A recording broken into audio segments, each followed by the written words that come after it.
З другого дня починаються процедури. Вони тебе спочатку топлять 20 секунд, потім током б'ють. Бажаю здоров'я. Бажаю здоров'я. Сьогодні у нас інтерв'ю, яке важко слухати, але неможливо не розповісти. Наш співрозмовник – боєць, який починав свою війну на окупованій Херсонщині. Людина, що пройшла через російську яму, через приниження, тортури та страх. І все ж змогла вийти звідти не зламаним, а сильнішим. Ми поговоримо про шлях, який майже неможливо пройти, але він пройшов. І сьогодні він розповість свою правду. Поїхали.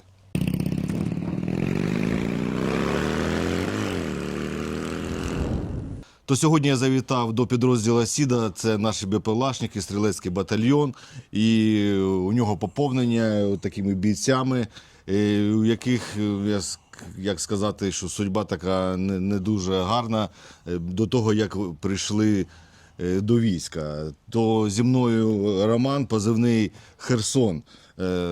Позивний Херсон, я вже всі розуміють, що ти саме з Херсона, так? Так, з самого міста. І скажи, як почалась у тебе війна? У мене війна почалась у 22-му році, коли повномасштабка почалася і коли російський агресор почав входити в саме місто Херсон. Вони спочатку 4 чи 5 суток штурмували Антонівський міст, після чого вони все ж таки прорвали через район, хто з Херсона, той знає, район Шумінський. Угу. Почалась у нас окупація. Окупація у нас така була жорстка.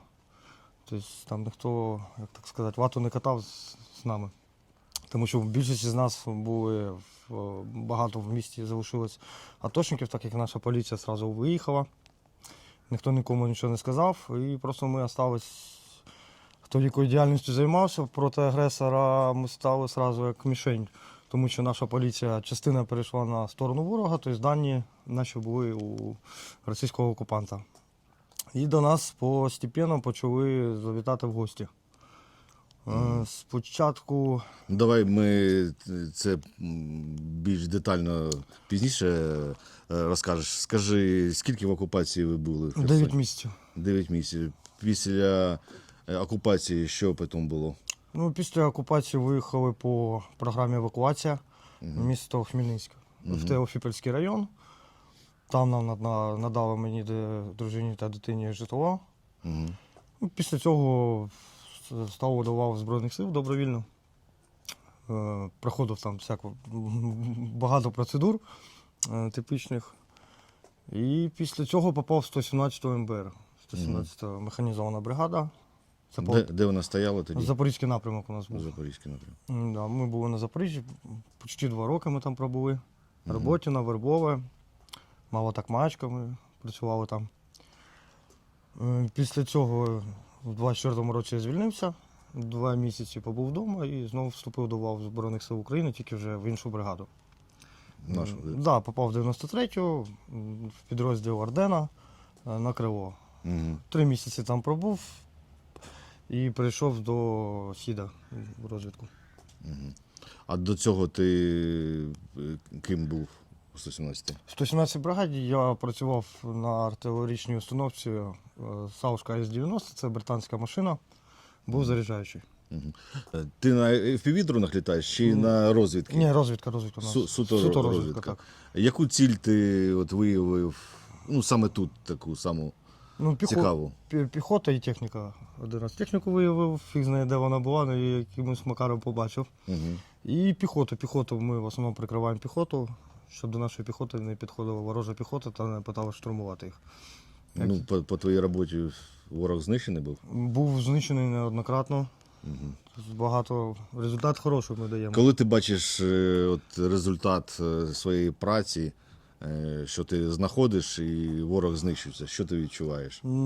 Кайф, тому що, чесно, тому що вони прийшли до нас додому, не ми до них, це по-перше. А по-друге, нічого сюди переться. Вони моє місто зруйнували вщоп, і якби в мене взагалі немає ніякого жалю.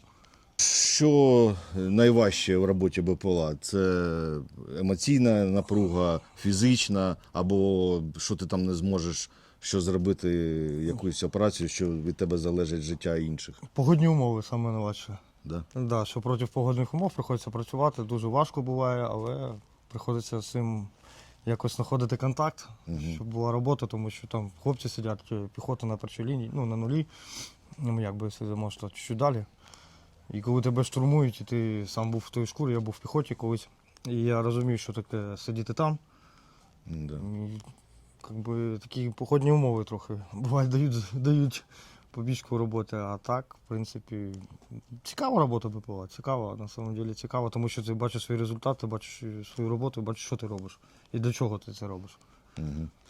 Добре, а давай тоді повернемося у 22-й рік, день окупації, і розкажи там, детально, як усе відбувалось з перших днів, як ФСБшники там до вас, до вашої сім'ї прийшли, і що відбувалось саме ці дні, скільки ти там був, ну і 9 місяців окупації. Я думаю, небагато людей вижило саме в окупації, які можуть просто розповісти ці історії більш детально. В момент окупації, коли ж вони почали город штурмувати, наша поліція доблесно виїхала одразу, тобто нікого нічого не попередили.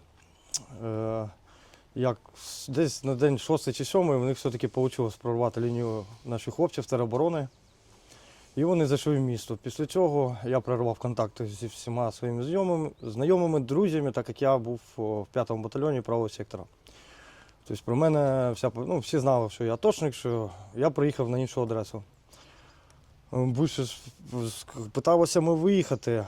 В день, коли ми виїжджали, хотіли виїхати з міста Херсона, як так сказати, мій товариш, друг здав адресу, де ми будемо знаходитися.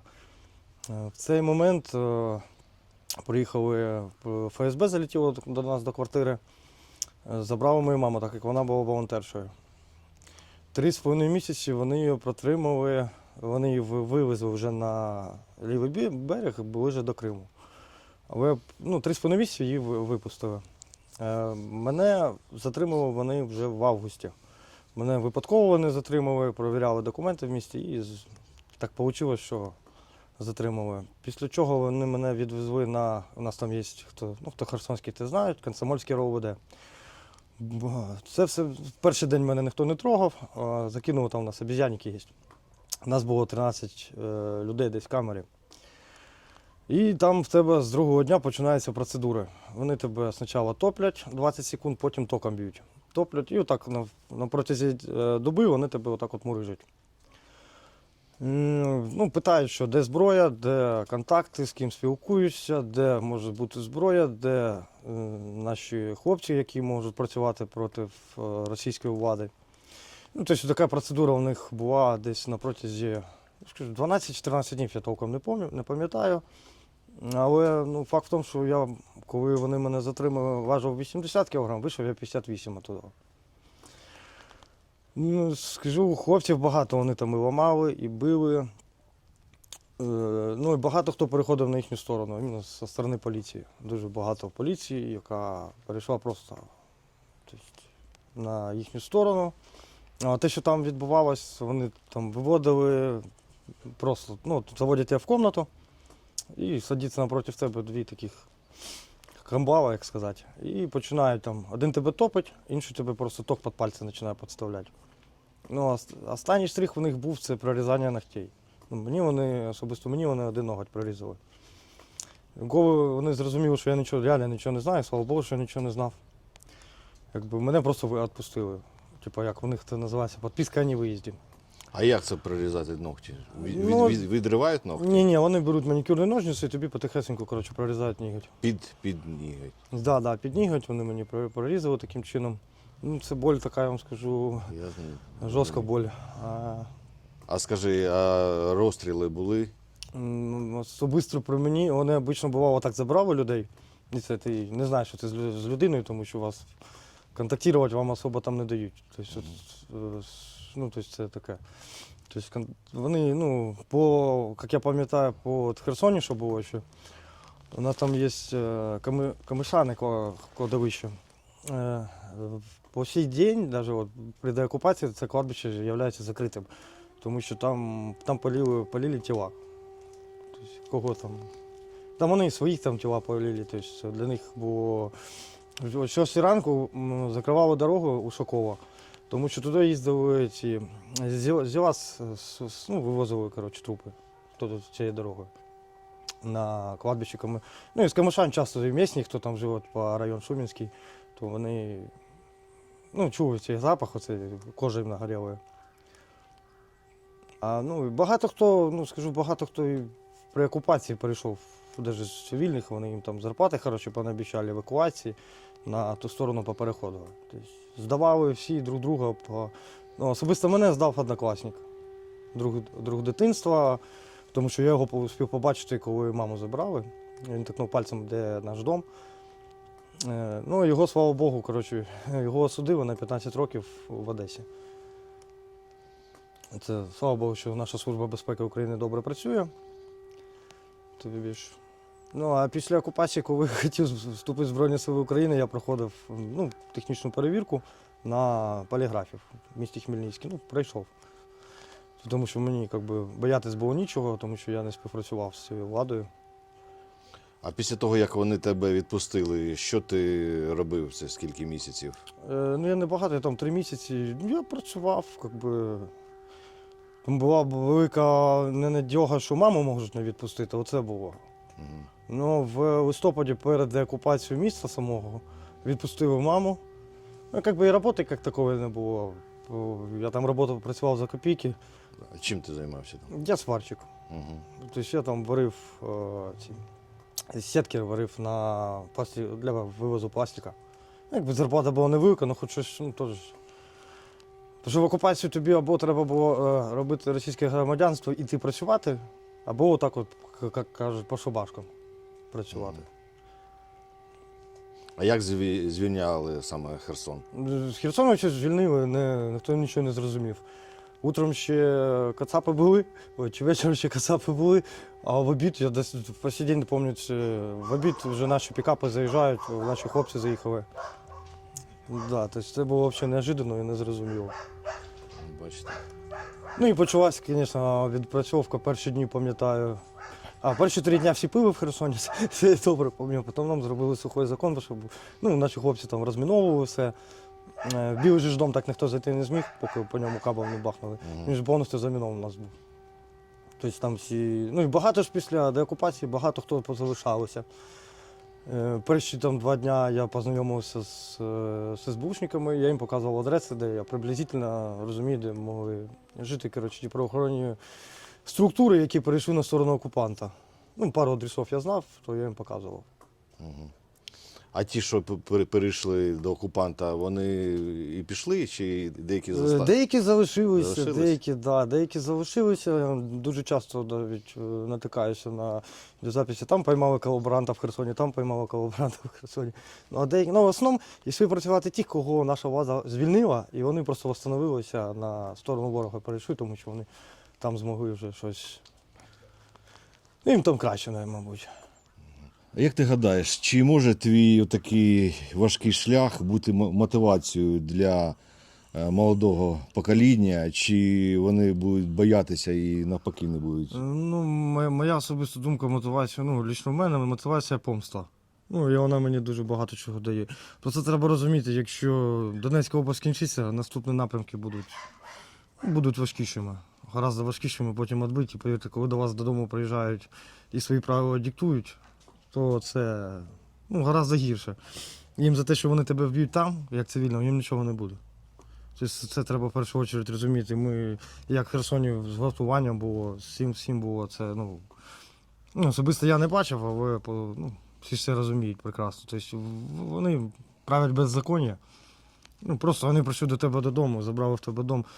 Ну, тобто, мені кажуть, це саме така мотивація, що це твій дім, і ти тут должен жити. І ну, я, наприклад, хочу, щоб мій син жив в Херсоні в своєму будинку, а не по сьомним квартирам. Це саме така мотивація, ну, особисто в мене. А про що ти більше всього мрієш, коли війна закінчиться саме? Прогулятися по набережній в Херсоні. Я думаю, разом прогуляємося обов'язково. Ну, сьогодні ми почули історію людини, яку хотіли зламати в ямі. Але він піднявся в небо і став тим, хто нищить ворога з точністю і холодною рішучістю.